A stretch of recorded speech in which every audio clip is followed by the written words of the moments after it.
A gente primeiro, antes de tudo, tem que saber o que é.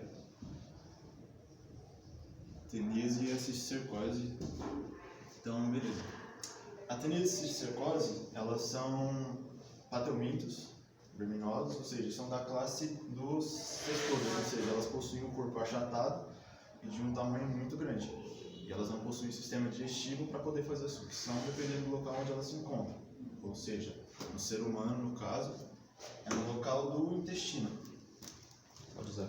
Sim. Tá empolgada, hein? Nossa, sim. É. Aí sim, normal. Até aí normal. Acontece. Vou precisar só do intestino mesmo. Ele vai precisar só do intestino, mas ele arrancou o corpo todo do homem. Ou você arrancou um pedaço do intestino. É normal isso aí. É. Deixa eu colocar aqui. Tá.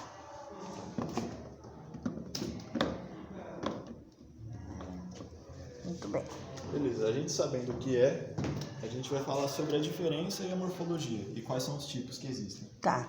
Existem dois tipos. No caso é a tênia sólium, que a gente conhece como tênia solitária. Tênia sólium. Que ela possui... A gente já pode falar também sobre a sua morfologia aqui.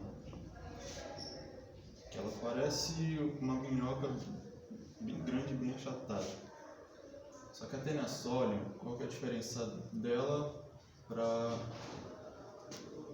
tênia sagitária? Primeiro eu vou começar pela sólium, onde aqui no caso elas são divididas em algumas partes. Essa parte aqui de cima é o escólex. Esses ganchos a gente chama eles de rostro, ou seja, esses ganchos eles são específicos para grudar onde ele está localizado, por exemplo. Tipo uma ventosa, né? Não, as ventosas são essas. Ah, tá. Essas são as ventosas e esses espinhos são chamados de rosto. Sim. A gente tem o colo, né, que é o pescoço, a gente diz que é colo na parte de enfermagem ou biológica. Você pode até ter como exemplo a torcicolo, por exemplo. Torce e colo, ou seja, uma torção no pescoço. Uhum. A gente tem o estróbilo, que é essa parte aqui dele, ou seja, a gente pode chamar de corpo. E a gente tem também os proglotes. Que no caso, esses proglotes aqui são uns anéis. Mais pra frente eu vou explicar sobre esses anéis. E a tênia sagitária.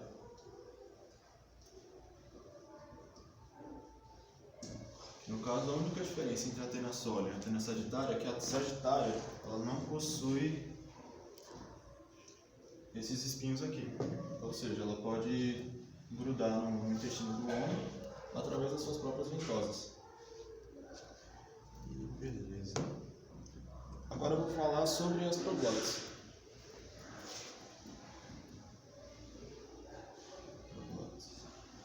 As proglotes são como se fossem anéis da própria tênia. E qual que é a função dessas proglotes?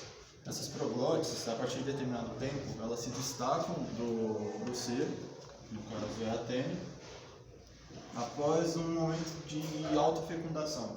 Ou seja, esse ser ele é um ser hermafrodita, por quê? Por conta de, dentro dessa proglote, haver útero, ovário e também os testículos. Ou seja, Ela se reproduz sozinha, né? Exatamente, é uma reação sexuada. Muito bem. Ou seja, a gente vai ter que guardar isso para poder chegar num ciclo dela, que é no caso que eu vou falar agora. Vou fazer esse aqui. Uhum. Ciclo da tênia. Beleza, como a gente tem a tênia sólium e a tênia sagitária, o ciclo delas duas são os mesmos. Porém, só que a outra diferença dela é que a tênia sólium ela provém do porco e a tênia sagitária ela provém do boi, ou da vaca. E eu vou explicar sobre a tênia sólium porque o processo é o mesmo. A tenassólio, o ciclo dela é um pouquinho extenso, mas eu vou explicar de um jeito mais simplificado aqui. Vou começar pelo que se dá a cisticercose. A cisticercose, ela é dada através do momento em que o homem se contamina diretamente quando ele ingere, quando ocorre a ingestão direta dos ovos da tênia. Vamos supor que aqui a gente tem o João, e o João é um fazendeiro. O João é um fazendeiro e ele não tem muita noção de saneamento básico e não tem muita noção de higiene pessoal. Então, o que acontece? Vamos supor que no intestino dele, vamos supor que esse aqui é o João, e que no intestino dele está localizado a tenassólio. A tenassólio é responsável por, a partir do momento em que ela solta esses proglótides, ou seja, são como se fossem ovos já fecundados, e eles são eliminados através das fezes. A partir do momento em que, e como eu disse, ele não tem muita noção de saneamento básico e também não tem um tratamento necessário na sua região, ele acaba defecando ali num riacho.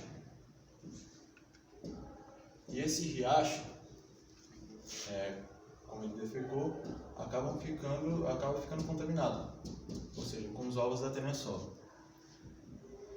A partir do momento em que esses ovos, por exemplo, foram despejados na água, a água poderia ter sido utilizada, por exemplo, para regar uma plantação, e essa plantação poderia ter sido, por exemplo, de tomate.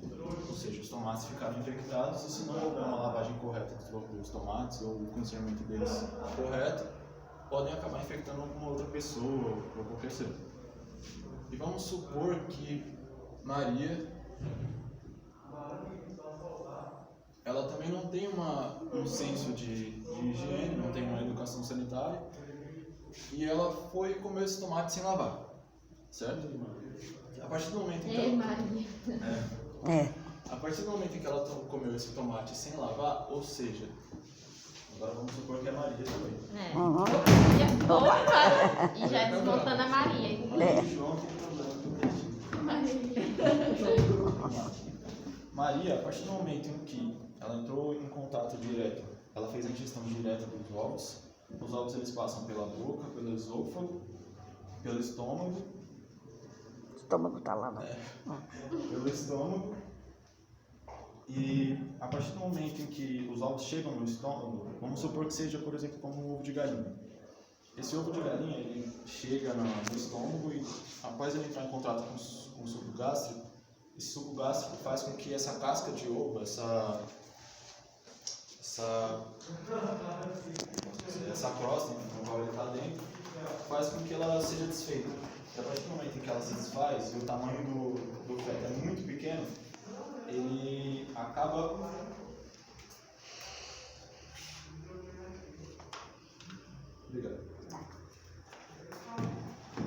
vamos supor que aqui tem um suco gástrico, e a partir do momento em que esse suco gástrico entra em contato com esse ovo, essa crosta que protege o ovo é desfeita.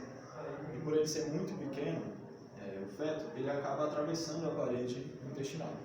A partir do momento em que ele atravessa a parede intestinal, ele entra em contato com a corrente sanguínea. E quando ele entra em contato com a corrente sanguínea, ele pode ir para qualquer lugar, seja músculo, ou sangue, subcutâneo, mas o local mais propício da tenassólio, no caso da cisticercose, são o sistema nervoso central ou a parte dos olhos, por exemplo. E a partir do momento em que ele entra em contato com o cérebro, é aí que a gente pode encontrar alguns sintomas. No caso, a gente pode chamar também de neurocisticercose. Mas eu vou chegar lá. E também a gente tem a oftalmocisticercose, que é quando o cisticerco, no seu estágio larval, se encontra nos olhos.